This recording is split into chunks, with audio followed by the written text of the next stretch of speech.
Hey folks, Ray from DCRainmaker.com here. Today I'm with Minoura and the new smart trainer, the Kagura.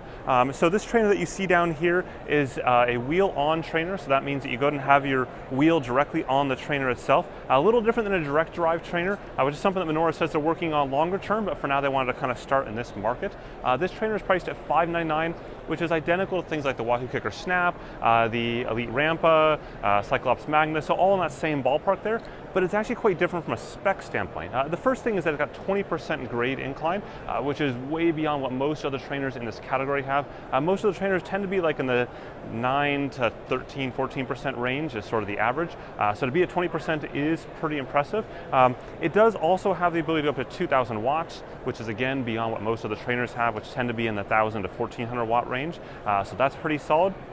From a technology standpoint, it has the full suite that you'd expect. So it has ANT+ FEC, has a new Bluetooth Smart FTMS, which is their trainer control for Bluetooth Smart. It's also got the ability to broadcast out ANT+ power as well as Bluetooth Smart power. It doesn't do cadence, so that's something that not all the trainers do. Like Wahoo doesn't do that, for example. Cyclops, I don't think it does it on their Magnus, but you do see Elite do it and Tax do it on some of the lower end trainers. But that's really not a big thing. Most people that have a trainer do have a cadence sensor on that.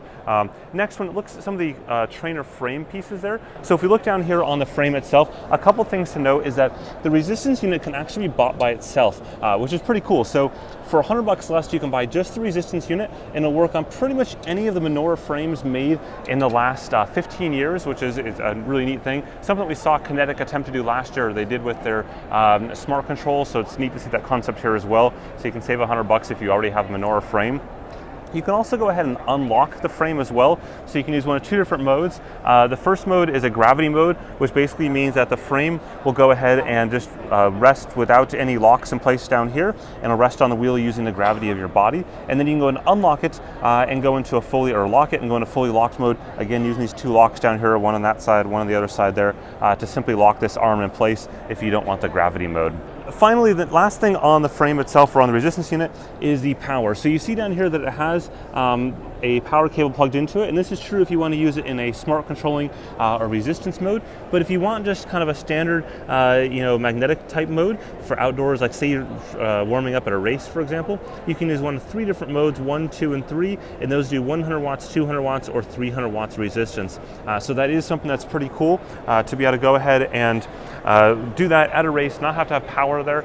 Most of the other trainers in this price point do require power, so pretty cool stuff. So lastly, maybe asking how it feels on the road, and it's pretty darn good. So I rode it a little bit before I got in this video here, and it's definitely in line with something like the Wahoo Kicker Snap, which has pretty good road feel for a wheel-on trainer at that $600 price point. The only thing that's left to do at this point is for them to fine-tune some of their software pieces, in particular a calibration piece.